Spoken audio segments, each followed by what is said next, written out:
په پیل کې د خبرونو سرټکي د پاکستان له ځانګړي استازي سره د خلیفه سراج الدین حقانی لیدنه د 145 میلیونه ډالرو په ارزښت د لوګر د سمنټو فابریکې تړون لاسلیک کېدل او د پاکستان له زندانونو څخه د درو 50 افغانانو خوشي کېدل.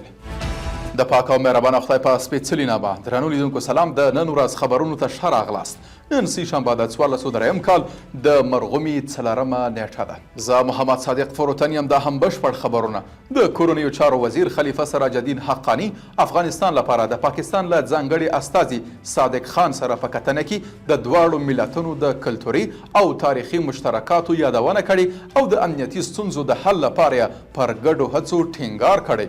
ورته مهال ښاغلي صادق خان د شهید الحاج خلیل الرحمن حقانی د شهادت په اړه خواخوږي څرګنده کړې او د دواړو هیوادونو د ستونزو د ګډ حل ژمنه یې کړې ده.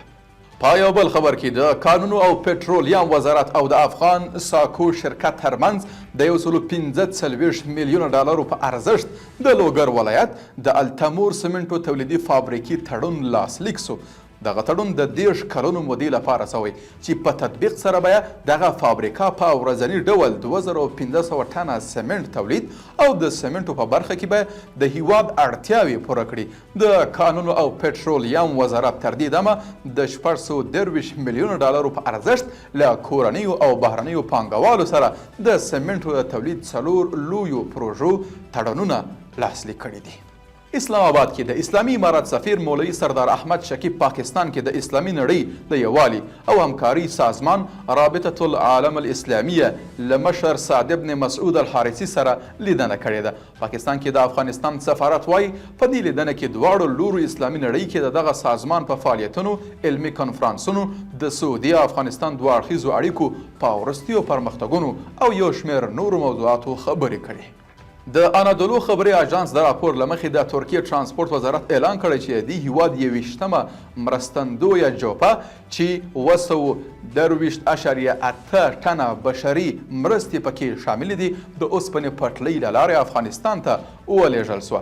د راپور پر بنسټ په دې مرستو کې 4000 خیمې 43,000 کمپلي 15,000 پخلنځي توکي او 10,000 د خوړو کڅوړې لکه اوړه جامې او حفظ الصحي توکي شامل دي.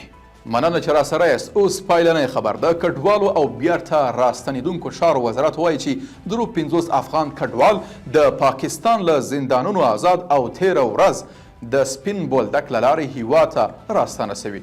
د سپین بولدک د سرحدي امریت د معلوماتو له مخې دغه کسان د ثبت وروسته د مرستو ترلاسه کولو لپاره همکارو ادارو ته ور وپېژندل سول. قدرمنو لیدونکو له ملتیا مننه. تاسو کولی شئ د اروج بېلابېلې خپرونې د دې ادارې د سوشل میډیا له طریقه وګورئ. تر بیا ښه وخت او ښې چارې.